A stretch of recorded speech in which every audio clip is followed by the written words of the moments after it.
अस्सलाम वालेकुम नाज़रीन, मैं हूं शेख रहमत अली। आप देख रहे हैं क्राइम टुडे न्यूज़। नाज़रीन, शमशाबाद एयरपोर्ट पुलिस स्टेशन में शिकायत की गई है। जिस तरह से इंश्योरेंस के ताल्लुक से हम कोई भी गाड़ी खरीदते हैं, कार लेते हैं, तो उसका इंश्योरेंस रहता है। अगर कोई हादसा हो जाए, कोई एक्सीडेंट हो जाए, तो हम उसको क्लेम कर सकते हैं। लेकिन कुछ एजेंटों की जानिब से, एजेंटों पे हम भरोसा रखते हैं और वो बना के आपको दे देते हैं। जब वक्त आता है कोर्ट में जाने का या क्लेम करने का, तो ये फेक निकलता है। ये बहुत बड़ा क्राइम है और इस तरह से कई लोग इस तरह से आपको धोखा दे सकते हैं।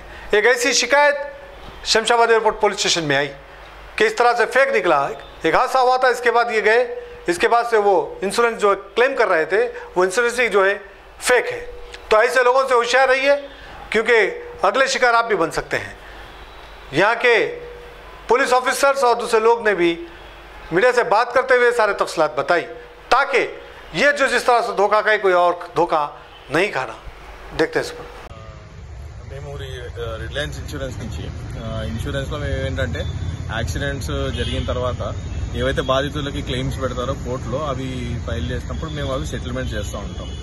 సో ఈ ప్రక్రియలో మాకు కొన్నిసార్లు ఏం జరుగుతుందంటే, ఏవైతే వెహికల్ యాక్సిడెంట్ చేసిన వెహికల్ ఉంటుందో వాటికి ఇన్సూరెన్స్ పాలసీ వచ్చేసి ఎవరో ఫేక్గా క్రియేట్ చేస్తూ ఉంటాయి.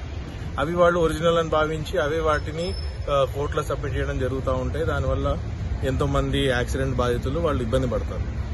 సో ఈ ప్రక్రియలో భాగంగా మేము కొన్ని ఆర్టీఓస్ టార్గెట్ చేస్తా వెరిఫికేషన్ చేశాము.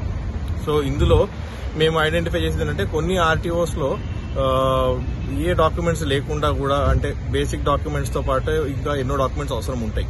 అవన్నీ కూడా వీళ్ళే అడ్జస్ట్మెంట్ చేసుకుంటా చేస్తా ఉన్నారు. ఇంత అమౌంట్ అని ఛార్జ్ చేస్తా ఉన్నారు. సో అవి పర్టికులర్ గా చెక్ చేస్తున్నప్పుడు మేము ఒక మనిషిని ఐడెంటిఫై చేసాం. తర్వాత అతన్ని ఎంక్వైరీ చేసిన తర్వాత అతను ఎన్నో ఆర్టీఓస్ కి టైఅప్ లో ఉన్నాడు అండ్ ఎన్నో వందల పాలసీలు వాళ్ళు జనరేట్ చేస్తున్నారు. సో మార్కెట్ లో ఇప్పుడు ఎన్నో ఫేక్ పాలసీస్ సర్క్యులేట్ అవుతా ఉన్నాయి. అవి ఎవరిది వాళ్ళు చెక్ చేసుకోవాలి. మా వంతు ప్రయత్నం మేము చేస్తా ఉన్నాము. ఇక్కడ ఆర్జీఐ ఎయిర్పోర్ట్ పోలీస్ స్టేషన్ పరిధిలో మేము నిన్న ఎఫ్ఐఆర్ లాడ్జ్ చేయించాము. అండ్ పోలీసు వారు చాలా సపోర్టివ్ గా ఉన్నారు.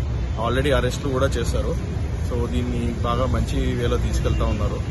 సో ఇట్లానే అన్ని వాళ్ళు ఐడెంటిఫై చేస్తారని కోరుతా ఉన్నాము.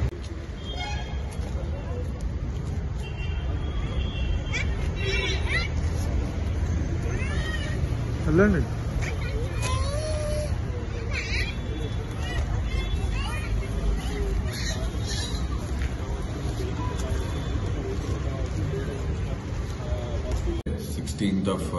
January 2025 రోజు మృణాల్ కుమార్ అని authorised representative of insurance company Reliance General Insurance కి మనకు ఒక కంప్లైంట్ ఇవ్వడం జరిగింది ఆర్జీఐ పోలీస్ స్టేషన్ లో. ఏమనంటే, ఈ వాళ్ళ కంపెనీకి చెందిన ఇన్సూరెన్స్, మోటార్ ఇన్సూరెన్స్ పేపర్స్ అన్ని కూడా ఫోర్జ్ అయిన కంప్లైంట్స్ ఆయనకు రావడం వల్ల ఆయన ఇంటర్నల్ ఇన్వెస్టిగేషన్స్ చేసి కనుక్కుంటే కొంతమంది బ్రోకర్స్ కమ్ముక్కై ఒక ఇద్దరు ముగ్గురితోటి ఈ ఒక కాపీని తీసుకొని మల్టిపుల్ గా ఈ కంపెనీ ఇష్యూ చేయకుండా కూడా చేసినట్టు కంప్యూటర్ యూజ్ చేసి ప్రింట్అవుట్స్ తీసుకొని పంపడం జరుగుతున్నది.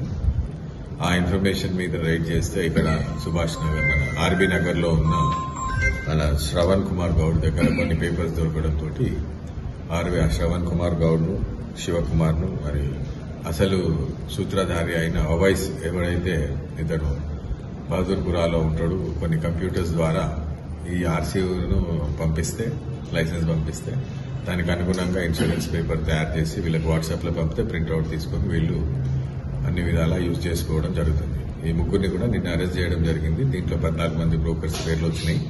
వాళ్ళందరినీ కూడా తదుపరి యాక్షన్ తీసుకోవడం జరుగుతుంది. సార్, ఇంతకుముందు వీళ్ళు ఎక్కడెక్కడ చేశారు అవన్నీ కూడా ఇప్పుడు వెరిఫై చేస్తున్నాము. బేసికలీ కొండాపూర్ మరియు మణికొండ ఆర్టీఏ ఆఫీస్ లో చేసినట్టు తెలిసింది.